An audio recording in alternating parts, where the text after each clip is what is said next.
각이 살아있는 정치평론 시사정각 시작합니다. 오늘도 각이 서는 두 분을 모셨습니다. 김상일 정치평론가, 최진영 변호사와 이야기 나눠보겠습니다. 어서 오십시오. 네, 안녕하십니까. 자, 이재명 대통령이 오늘 오전 내년도 정부 예산안에 대한 시정연설에 나섰습니다.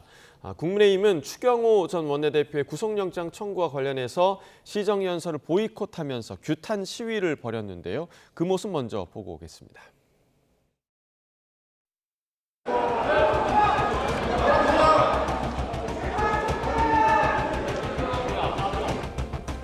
그렇게 하고 계십니까?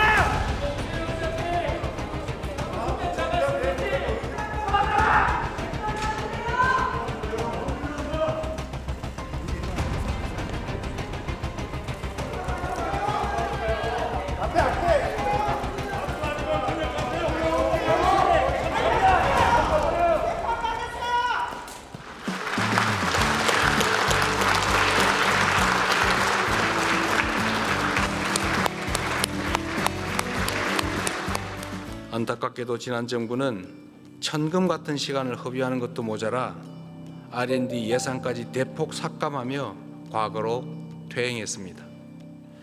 출발이 늦은 만큼 지금부터라도 부단히 속도를 높여 선발주자들을 따라잡아야 우리에게도 기회가 생길 것입니다. 박정희 대통령이 산업화의 고속도로를 깔고 김대중 대통령이 정보화의 고속도로를 낸 것처럼 이제는 인공지능 시대의 고속도로를 구축해서 도약과 성장의 새로운 미래를 열어야 합니다.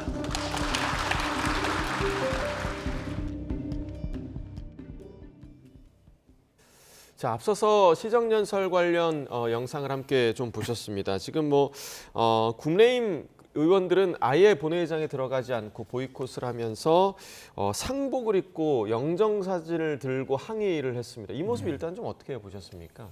일단 떠오르는 한 글자는 왜죠. 네.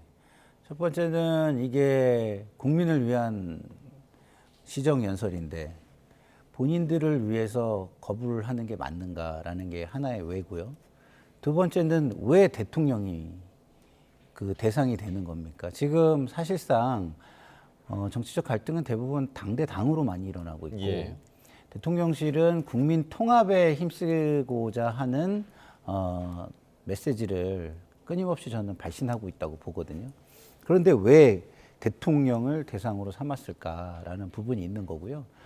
그러면은 모든 정권에서는 경찰, 검찰을 그야말로 사냥개로 계속 사용해 왔고 이번도 그렇게 사용할 것이다라고 생각하는 것인가. 그러면 근본적인 개혁이 필요한 거 아닌가. 이런 생각이 들어서 한 글자가 계속 떠오릅니다. 예. 왜? 자, 그러니까 이제 대통령을 대상으로 해야 할 항의가 아니었다라고 말씀을 해주셨거든요. 왜 대통령이 시정연설을 하기 위해서 국회 오기 바로 전날 특검은 이재명 대통령이 도장을 찍어서 임명한 특검은 국민의힘 전 원내대표 추경호 의원에 대한 구속영장을 쳤을까? 저는 그것을 오히려 되묻고 싶습니다. 결국 국민의힘 국회의원들이 검은 넥타이, 검은 마스크를 한 것은 이재명 대통령 정부의 민주주의, 법치주의에 대한 사망 선고에 대한 항의다라고 밖에 볼 수 없는 것이죠. 실질적으로 왜 그렇다면 국민의힘에서 이렇게 반발하느냐? 결국 이와 같이 그 추경호 전 원내대표에 대한 구속영장 청구는 그것을 빌미로 해서 사실상 국민의힘에 대한 위헌정당 해산으로 가기 위한 빌드업의 첫 단추다. 이렇게 받아들일 수밖에 없는 것이죠. 그렇다고 하면은 지금 현 상황 속에서 이재명 대통령이 국회를 찾아와서 내년 예산안과 관련된 시정연설에 그것 이상 더 어떻게 항의를 할 수가 있죠. 그렇기 때문에 현재 사실상 민주당이 먼저 국민의힘에 대한 사실상의 어떤 그 선전포고를 했는 것에 대한 장군에 대한 멍군적 반응일 수밖에 없다. 말씀드린 것처럼 이런 부분은 일정 부분 서로 조율을 해서 할 필요가 있었겠죠. 그렇기 때문에 이런 부분에 있어서는 민주당의 원내 지도부가 뭔가 조금 실책을 한 것이 아닌가 하는 그런 생각이고요. 만약에 어제 추경호 전 원내대표에 대한 구속영장 청구가 없었다고 하면은 이런 일은 없었을 것이라고 저는 확신합니다. 네. 이재명 대통령도 시정연설을 시작하면서 이제 빈 쪽을 바라보면서 네. 좀 허전하다 이런 이야기를 하기도 했고, 사실 뭐 에이펙이 성공리에 끝난 이후에 한껏 좀 주목을 받아야 하는 시점인데 네. 뭔가 좀 힘이 빠진 듯한 그런 느낌도 좀 지울 수가 없습니다. 그러니까 그런 것들을 좀 완화해 보고자 재판 중지법이라고 불리우는 법안도 대통령실에서 당에다가 제동을 건 거 아니겠습니까? 예. 근데 그런 노력들을 하고 있는데 국민의힘은 그런 노력은 보이지 않는 것 같습니다. 오로지 본인들의 이익, 본인들의 방탄만 생각하는 것 같은데요. 조금만 시계를 돌려서 여야가 바뀌었을 때를 생각해 본다면 저러시면 저는 안 된다고 보고요. 그리고 이재명 대통령이 특검에 뭘 지시해가지고 그게 나가는 겁니까? 그 시기를 조율한다는 것 자체가 더 이상한 얘기죠. 대통령이 그거를 다 조율하고 지시하고 이렇게 생각하는 것 자체가 저는 이상하다라는 생각이 들고요. 기본적으로 국민의힘이 위헌정당 해산 심판을 걱정한다면 불법 계엄과 내란 혐의자들과의 관계를 깔끔하게 해소할 수 있는 국민에게 자세와 언행을 보여주면 되는 것이다. 그리고 야당으로서 대안 세력으로서 인정받는 첫 발을 떼는 것이 중요한 것이 아닌가 이런 생각이 듭니다. 네, 결국 이제 특검이 추경호 전 원내대표에 대해서 구속영장 청구한 것에 반발한 국민의힘의 오늘 그 시정연설 보이콧이었는데 결과를 좀 어떻게 예상하세요? 물론 아직 뭐 체포동의안 표결과 영장실질심사 과정이 좀 남아 있긴 하지만 이후에 만약에 정말 추 전 원내대표가 구속이 된다면 국민의힘에서는 좀 분위기가 좀 어떨 것 같습니까? 저는 그 만약은 일어나지 않을 것이라고 거의 확신합니다. 아시다시피 민주당 지금 특검 같은 경우에는 박성재 전 법무부 장관에 대한 구속영장을 청구했습니다만 재판부가 법리적으로 내란죄가 성립되는지 여부에 대한 의문이 있다라는 취지로 해서 영장을 기각해버렸습니다. 예. 아시다시피 지금 그 행안부 장관, 그 국방부 장관, 나아가 법무부 장관이 실질적인 그 비상계엄과 관련되는 주무부처라고 할 수가 있을 겁니다. 그런 행정부 내에서 주무부처 장관에 대한 영장까지 기각을 하는 마당에 행정부가 아닌 국회에 있는 입법부에 있는 당시 그 원내대표에 대해서 어떤 그 내란죄가 성립될 수 있는지 이 부분에 대해서 원칙적으로 뭐 도주 우려, 증거인멸 우려는 변론으로 하더라도 범죄 성립 자체에 대한 다툼이 있을 수밖에 없는 겁니다. 지금 같은 경우에는 어떠냐?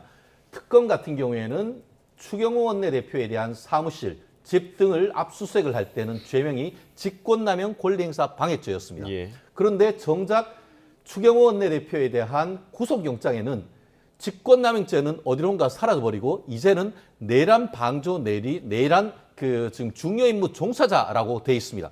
실질적으로 지금 이미 그 군대를 동원하고 하는데 추경호 원내대표가 무슨 일을 했습니까? 그것을 해제하는 과정에서 지금 나름대로의 어떤 그런 입법부의 입법 형성의 자유, 재량권 범위 내에서 이 장소를 어떻게 물색했던 그것을 이유로 해서 내란죄가 된다는 것은 어느 도단이다라고 할 수밖에 없는 것이고 나아가 지난번 박성재 전 법무부 장관에 대한 영장을 기각했을 때에도 벌써 만 1년이 다 돼갑니다. 그런 상황 속에서 그 압수수색, 다른 거에 대한 지금 실형 선고가 그러니까 형 선고가 나올 이 상황 속에서 지금 증거인멸, 도주 우려가 있다는 것은 말이 안 되는 것이죠. 그렇기 때문에 현재 상황으로 봤을 때 법조인의 어떤 그 상식으로는 영장 나올 가능성은 현저히 낮다. 그렇기 때문에 이 상황에서 오히려 국민의힘을 걱정하기보다 이 부분에 대해서도 영장이 기각됐을 경우 특검에 대한 역풍이 저는 걱정됩니다. 예, 그러니까 기각을 거의 확신하셨고 네. 지금 특검에 대한 역풍 얘기하셨는데 정말 기각된다면 특검 입장에서는 좀 어떨까요? 뭐 수사 동력이 많이 떨어지겠죠. 자, 우리가 과거에 고위직 정치인, 고위직 관료 수사가 쉽지가 않았습니다. 쉽지가 않습니다, 예. 실제로. 그러면 이 수사를 하기 위해서 구속 수사를 하는 것은 어쩌면 굉장히 필요한 부분일 것이다라는 생각이 먼저 들고요.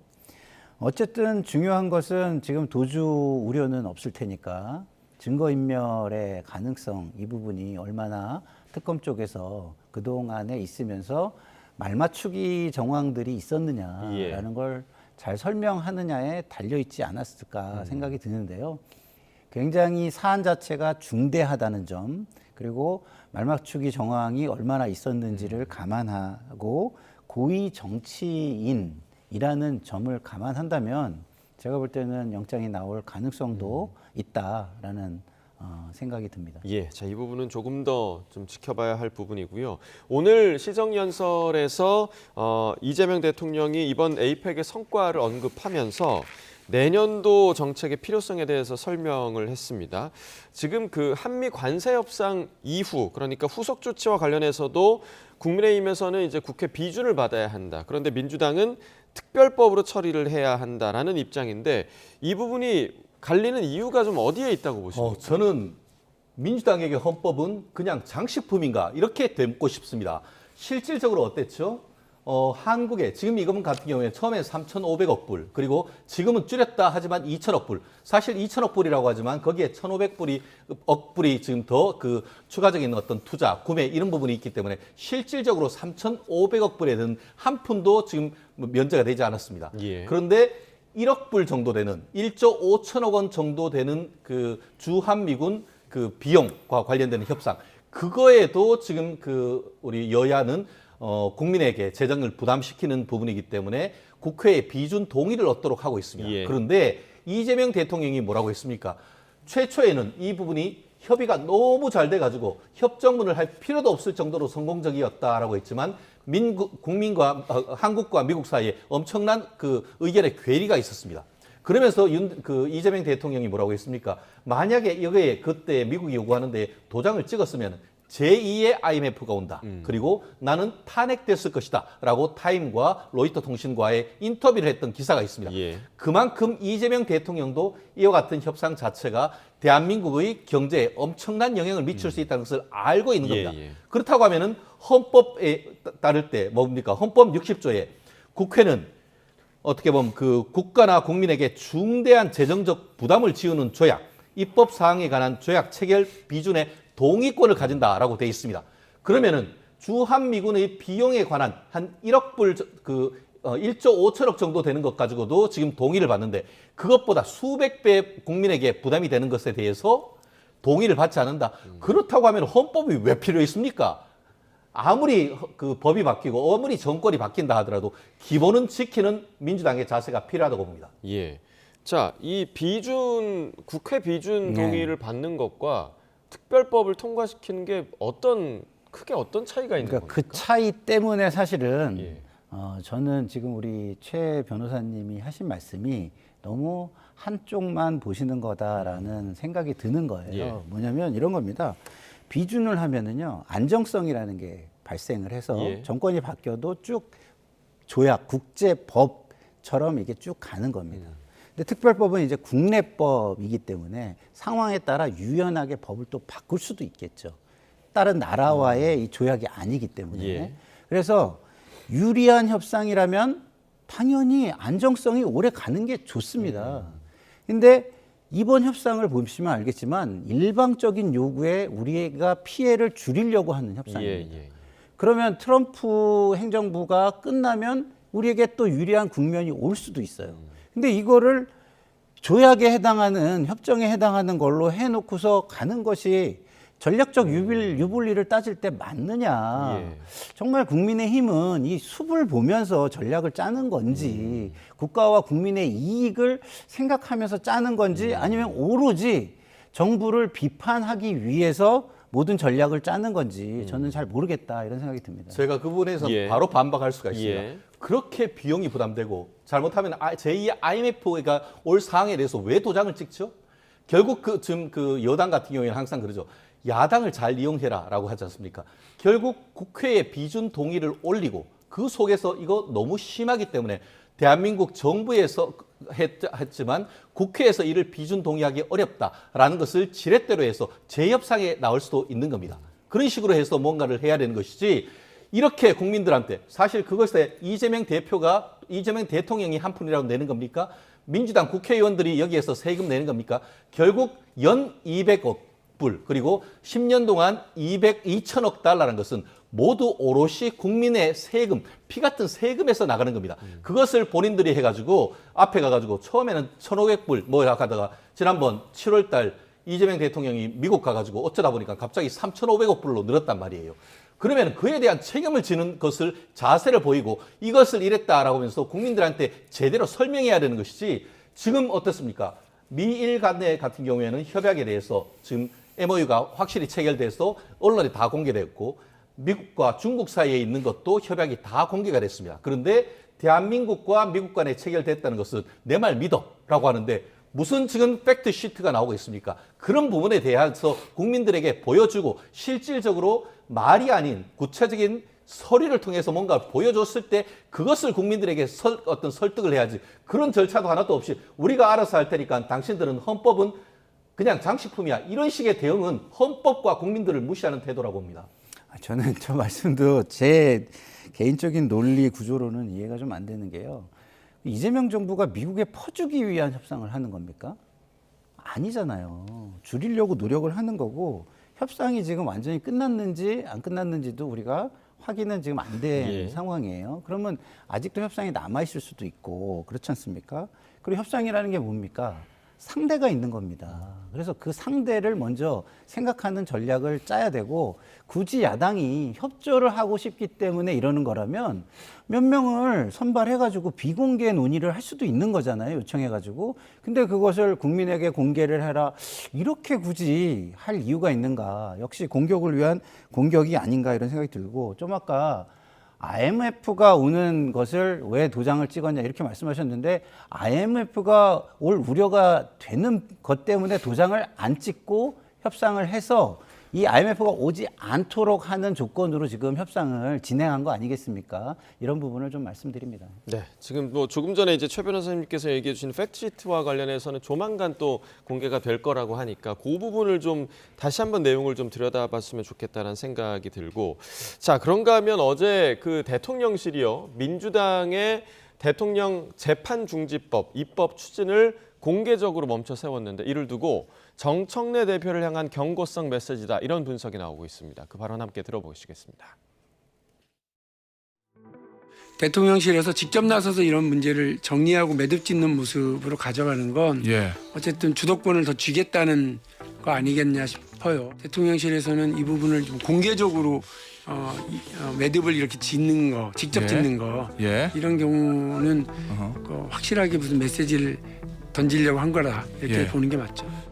정청래 대표는 누구보다도 이재명 대통령이 재판을 받지 않고 교도소에 가고 싶지 않다는 마음을 강하게 갖고 있다는 것을 아마 제일 잘 알지 않을까. 근데 지금 이 해결하는 방식을 정청래식으로 한 거죠. 정청래식은 그냥 온 세상이 떠나가도록 시끄럽게 하더라도 자기가 하고 싶은 일을 그냥 무리하게라도 해내는 사람이거든요. 이게 말이 안 되는 일을 정청래 대표가 벌이니까 대통령도 드디어 이제 나서서 직접 손목을 확 잡은 거죠. 일종의 경고장을 보낸 것이다라고 보시는 거예요? 그렇지 않겠습니까? 자, 지금 뭐 이런 경우가 왕왕 나타나고 있습니다. 그러니까 당정 간의 엇박자가 지금 조금씩 계속 보이고 있는 상황인데 이 이유가 좀 어디에 있다고 보세요? 정청래 당대표의 자기 정치, 뭐 그 이상도 그 이하도 아닌 건 아니겠습니까? 실질적으로 정청래 의원 같은 경우에는 예전에 최고위원도 수석 최고위원 했고 사실 지난 그 당대표 경선 과정에서도 실질적으로 이재명 대통령이 밀었다라고 하는 후보를 이기고 하면서 사실상 내가 힘이 더 세라는 마음을 속으로 가지고 있는 것이 아닌가 하는 그런 생각이 바로 이런 데서 나오는 것이 아닌가 하는 생각인데요. 그럼에도 불구하고 지금은 이재명 정부인 것이지 정청래 정부가 아닌 건 아니겠습니까? 실제 이런 상황 속에서 실제 당대표로 당선됐을 때 이재명 대통령은 축하한다라고 보면서 그때 일성이 뭐였냐?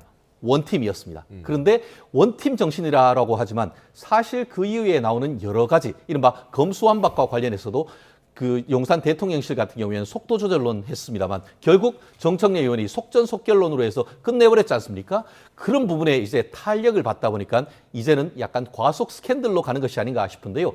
과연 이런 부분이 결국 이재명 대통령 지지층한테는 사실 개인적으로 지지를 받을 가능성이 오히려 높죠. 그렇게 함으로써 본인의 당권을 강화하는 수단은 될 수 있겠습니다만 정작 그것을 위한다고 하는 이재명 대통령 입장에서는 지금도 당보다 본인의 지지율이 상당히 높은 상황 속에서 이렇게 되면은 오히려 당과 대통령의 지지율이 떨어질 수밖에 없는 그런 상황이 되다 보니까 예. 이제는 옐로우 카드가 되기 다음에는 이제 레드 카드 어떻게 보면 아웃하는 그런 그 될 수 있는데 지금으로서는 경고장 정도 되는데 과연 여기에서 정청래 대표가 브레이크를 걸 것인지 아니면 여기에서 계속 갈 것인지 관전 포인트가 아닌가 생각합니다. 정청래 대표의 당권 강화라고 네. 분석을 해주셨는데 박용진 전 의원 지금 조금 전에 저희가 녹취로 들었는데 대통령실이 이번에는 네. 더 주도권을 쥐고 가려는 거다라고 분석을 했거든요. 그 표현은 뭐 맞는지 잘 모르겠고요. 그 정부는 정부의 일을 하는 거예요. 근데 잘 하면은 박수를 받아야 하는 시점에 다른 데서 소란이 일어나요. 무대 위에 배우가 보이지 않고 무대 밖에 소란 장소가 예. 보이기 시작한다. 그러면 박수를 받고 지지율이 올라갈 수 있겠습니까? 예를 들어서 당은 우리가 이렇게 얘기를 하죠. 여당은 정권을 뒷받침을 해야 된다는 표현을 씁니다. 근데 지금의 모습은 뒷받침을 하기보다는 자기 어젠다를 가지고 앞서가는 모습이 아닌가 예. 이런 생각이 들어요. 이게 앞서가다 보니까 이 정부를 너무 가리고 있는 겁니다. 그리고 이게 가리는 것이 좋게 가려가지고 견인하는 걸로 지지율을 올려주면은 뭐 그래도 대통령실에서는 아유 그래 뭐 지지율이 올라가니까 예. 이렇게 생각을 하면서 동의하고 따라가 줄 텐데 그게 아니라 지지율을 떨어뜨리는 역할을 하고 있다고 보여집니다. 예. 그렇다고 한다면 지금 당에서 좀 한번 자신들의 지금 어떤 추진, 그 당의 어떤 행정이나 당의 목표나 이런 것들을 추진하는 것에 대해서 한번 생각해 봐야 될 때가 아니라 이런 생각이 들고요. 예. 만약에 사전 협의를 했다면 이렇게 얘기를 하겠습니까? 안 하잖아요. 이런 얘기가 공개적으로 나왔다는 것 자체가 예. 당이 용산하고 아무 협의를 지금 안 한다는 걸 오히려 보여주는 것이다라고 국민에게는 여겨질 것이다라고 저는 봅니다. 예. 자, 여당에서 이렇게 재판중지법 추진의 배경이 됐던 부분이 지난주에 있었던 대장동 1심 재판 때문이다. 이런 분석도 나오는데 오늘 아침 한동훈 전 국민의힘 대표는 이런 주장을 하기도 했습니다. 들어보겠습니다. 분명히 용기 있는 판사가 재판을 재개할 거라고 생각해요. 왜냐하면 이미 대법원 전원 합의체 판결은 지난 파기환송으로서 84조를 제가 해석하듯이 재판은 진행된다로 해석한 겁니다. 그러면 이 상황을 따라야 되는 것이고 그럼 누군가 재판을 재개하기만 하면 이재명 정권은 끝납니다. 그런 상황이 됐었을 때 저는 오히려 이런 문제보다는 이재명 대통령이 계엄령을 발동할 가능성이 상당히 있다고 생각해요. 이재명 대통령의 계엄령 발동 가능성이 있다고요? 그렇죠. 왜냐하면 예. 재판을 재개하는 문제가 났었을 때 이 문제를 이건 사법부가 쿠데타를 일으킨 것이다. 뭐 예. 이런 식의 여론을 조성하면서 그거 말고는 이 재판을 막을 방법이 없거든요. 자, 일단 최 변호사님, 현실적으로 이제 재판 재개가 가능한 겁니까? 재판 재는 가능하죠. 왜냐하면 저도 이제 뭐 법대 나와서 사법연수원 그리고 그 공부를 하는 도중에 보면은 우리나라의 유력 그 헌법학자 뭐 허영 교수님이라든가 권영선 교수님 이런 유력 교수가서의 책에 보면은 말씀하시는 헌법 84조에 재직 중에 어떤 범죄로 소추되지 않는다. 예. 그것은 말 그대로 이재명 예전 2016년에 보면은 당시 성남시장님도 뭐라고 예. 했냐면은 그 소추란 것은 말 그대로 재판에 기소가 되지 않을 뿐인 것이지 심지어 압수수색 그리고 거기다가 구속까지 다 할 수 있다라고 이재명 당시 성남시장이 얘기를 했습니다. 그리고 말씀드렸던 지금 현재의 유력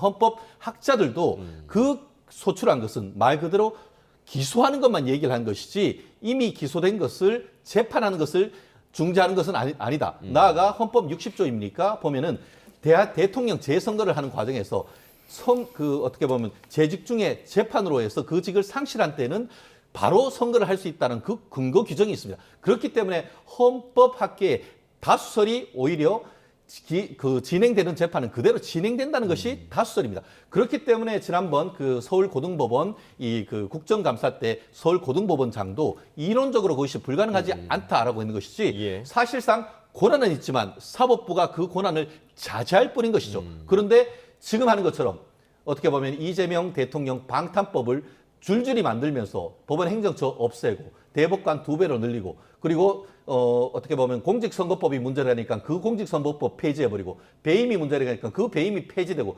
이제는 재판 진행 여부에 대한 것은 오롯이 사법부의 결정인데 그것을 입법으로까지 강요한다라고 한다고 하면은 사법부에서 이에 대한 재판 재개할 가능성도 상당히 있는 것이라고 저도 예측을 합니다. 그러니까 실제로 그런 상황이 오면 지금 좀 한동훈 전 대표가 이재명 대통령의 계엄령 발동 가능성까지 언급을 했습니다. 글쎄요. 계엄보다는 국민들이 들고 일어나지 않을까요?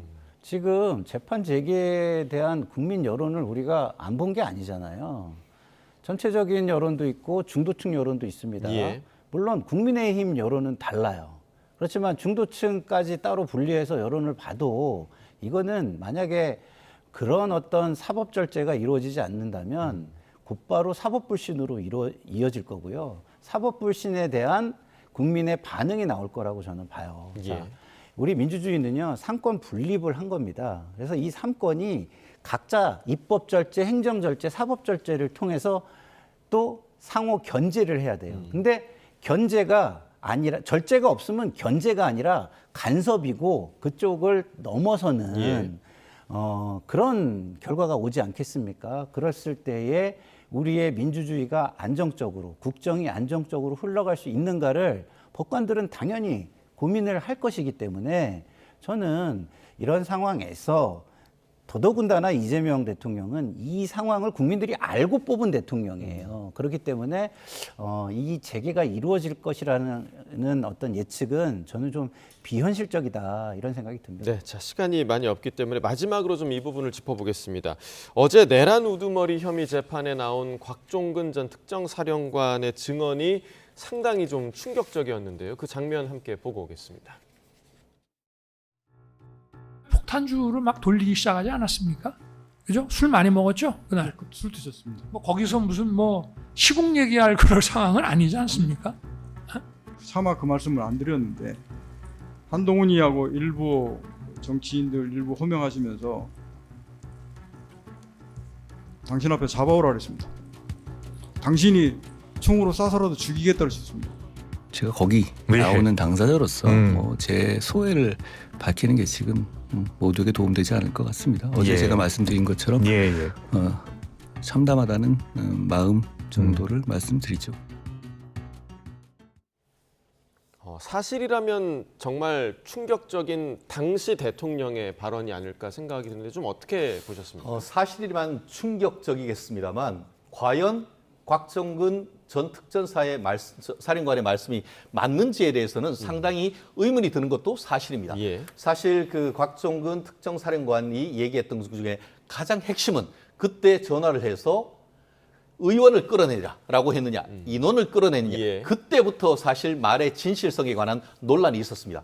그리고 법조인들이 가장 어떻게 보면 싫어하는 것이 진술이 왔다 갔다 하는 겁니다. 말씀드렸듯이 가장 핵심적인 진술에 대해서도 왔다 갔다 했던 것이고, 그리고 지금 이것도 이렇게 중요한 얘기를 경찰, 검찰, 특검까지 하면서 아무런 얘기도 없다가 불쑥 지금 윤석열 전 대통령이 직접 신문을 하니까 거기에 내가 지금 여기에서 얘기하는데 하면서 예. 갑자기 툭 얘기하는 것에 어떤 신빙성이 있을까? 나아가 지금 얘기하는 것처럼 그 당시에 어떻게 보면 국군의 생일날인 그 10월 1일 어떤 행사를 하고 나서 저녁에 평복을 입고 식사하는 과정에 있었던 얘기가 과연 어떤 의미가 있는 것인지 술 먹은 사이에 취중 진담이라고도 할 수 있겠지만 평소 때 있던 얘기를 그냥 어떤 그 허언식으로 했던 것 그런 걸 가지고 모두 다 법정에서 얘기를 하면서 누구를 단죄한다는 것 자체가 지금 약간 코미디 같은 거고 저와 같은 얘기를 할 때 윤 대통령이 너털 그냥 웃어버렸습니다. 너무나 어이없기 때문에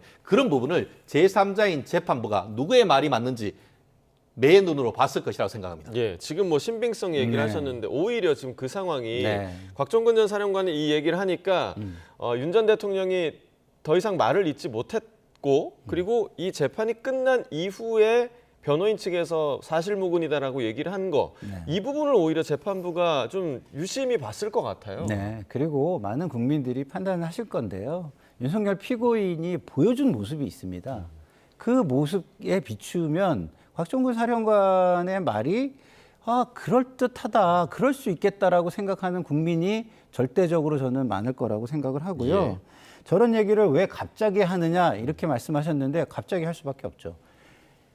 직접 신문을 하면서 그 상황을 왜곡하려고 하잖아요. 그러니까 얼마나 어이가 없었겠어요. 자기는 진짜 이 역사적인 범죄에 대해서 참회하고 반성하고 그런 마음으로 저기 나와 있는데 예. 그것을 뒤집어 엎으려고 본인에게 강요하듯이 신문을 하는 모습에 곽종근 사령관이 너무 어이가 없기 때문에 과거에 이런 일까지 있었다라는 것을 꺼내 들은 거 아닌가라는 예. 생각이 듭니다. 예, 어제 이 다소 충격적이었던 증언을 재판부가 어떻게 바라봤을지 저희가 좀 지켜볼 필요가 있을 것 같습니다. 여기까지 듣겠습니다. 김상일 정치평론가, 최진영 변호사와 이야기 나눠봤습니다. 고맙습니다.